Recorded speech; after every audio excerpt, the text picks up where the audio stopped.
Hi, welcome back to my YouTube channel. So today's video is gonna be about how to become an RN in Canada. So that's something you're looking for. Welcome to my video. So I am an RN who works in Toronto, Canada. I came to Canada as an internationally educated nurse. So my process to get the license was a bit long. The first thing you need is to have a nursing degree back home or any country. And once you have it, if you have experience, that would add to the process.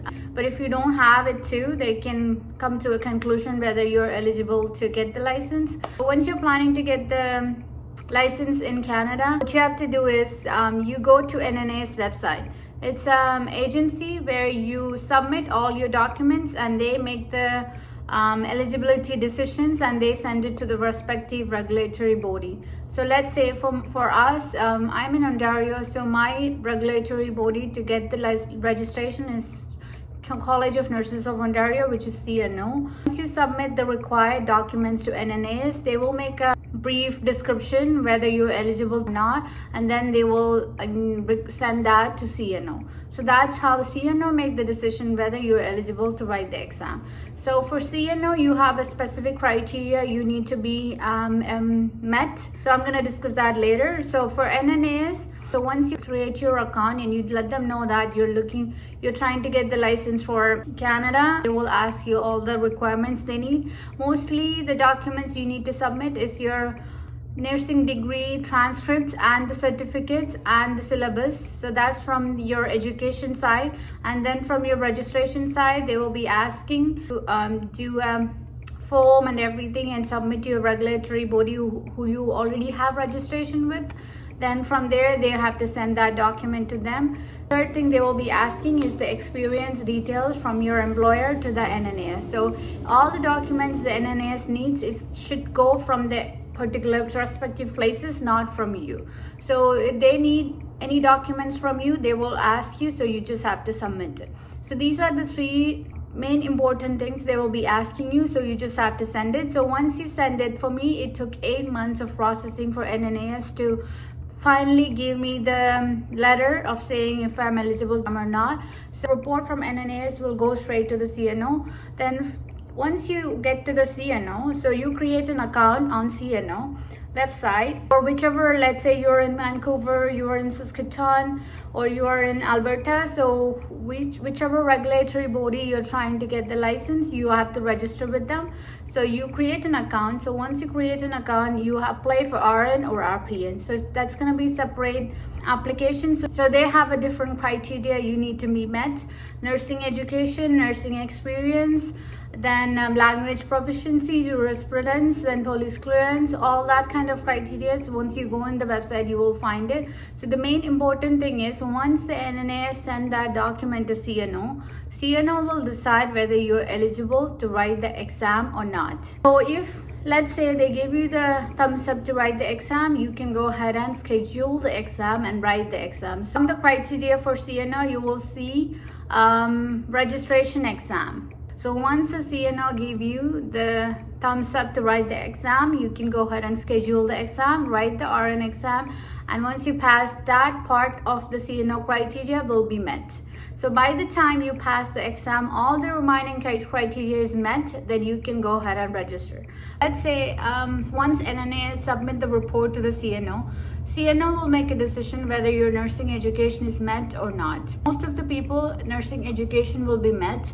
But if the nursing education means the education in Canada and the education in whichever country you're coming from, for the nursing, if it is not met, they will ask you to go for OSCE, or you have to do a bridging program. That's like a course you take in Canada in any of the colleges. They tell you to which college you can go, and once they ask you to do this, you can opt for any of this. Either you write an OSCE exam or you go for the bridging course. So once you pass the bridging course, then the nursing education will be met after CNO assessment, and then they will let you write the exam. So until your nursing education is met, you cannot write the exam. But the catch is, so when I did my licensing process, it was like that. But recently, since 2023, I believe, if you pass the RN exam, then your nursing education and the registration exam will be met.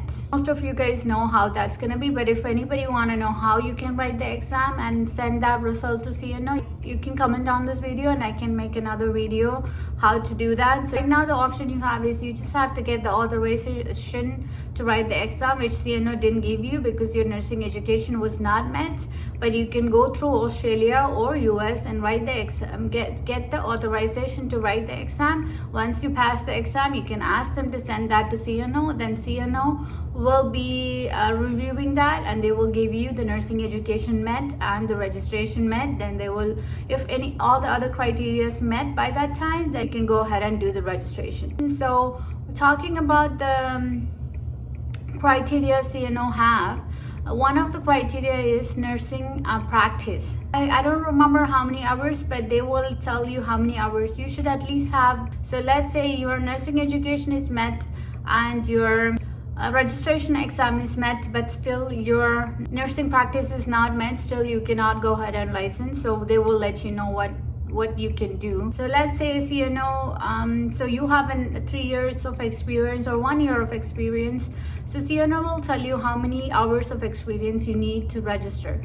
You need to for that application. So let's say you don't have that many hours of experience, then what you can do is do OSCE. Once you've done that, if you pass, then they will assess whatever the results you're coming in, and then they will give you the nursing education met and the nursing practice met. So you have the experience. So other criteria you have is jurisprudence exam. So language proficiency is one of the things. But let's say you have work experience, like you're already in Canada, you're doing work here, you're working in healthcare in any of the sector or something like that, your language proficiency will be met. Otherwise, you can go for a CELPIP or whatever. Explain whatever is okay for them. You can go for that language test, and I don't think you need 7 language proficiency. When I did, like anywhere you work in Canada, you can give the letter to them and they will approve language proficiency. But now you need to work in a healthcare setting. So let's say you're now working in a healthcare setting, the options you have might be going for any of the language proficiency exam they are accepting. So jurisprudence exam is very easy. That's just about the legal aspects of the healthcare systems in Canada. So that's an easy one. So you just pay the amount and write the exam. So all the criteria, once you create the account, you will see, and you just do one by one. Police clearance. So on the CNO website itself, they will ask you to do it. So you just pay the amount and they will do the processing, and then they get the police clearance. So one more thing I want to add is, let's say I am back home, I want to get the license in Canada, and I did all this process and I get the license. I got the RN license, but to work, I don't think in Ontario they're hiring internationally educated nurses from other countries. Let's say I'm an internationally educated nurse, but I'm here with a valid visa and a work permit. So the hospitals, the long-term cares, everybody's hiring who have work permit here and who are authorized to work in Canada. So I don't think you can come to Canada and work, at least in Ontario, and work because you have an RN license. No, you need to have a work permit to work here. So I would suggest, while doing this process in your destination, you're planning to come to Canada and that's where you wanna leave, then you have to do your work permit process or study permit process or PR process on the side. Otherwise, I won't think you would be able to work in Ontario. But I have heard that in some provinces they were hiring internationally educated nurses with certain criteria, but I am not sure if they're still doing it. For that, you have to do your research and see if they're still doing. But I work in Ontario, and none of the places here are hiring international nurses with an RN license to come work here without a work permit or without a authorization to work. So work on that too. And if you have any questions, you can comment on my video and I would try to respond. And I hope this video helps. And if you guys need how to get the license to Australia or US, you can comment. I'll help you with that. Thank you. Bye bye.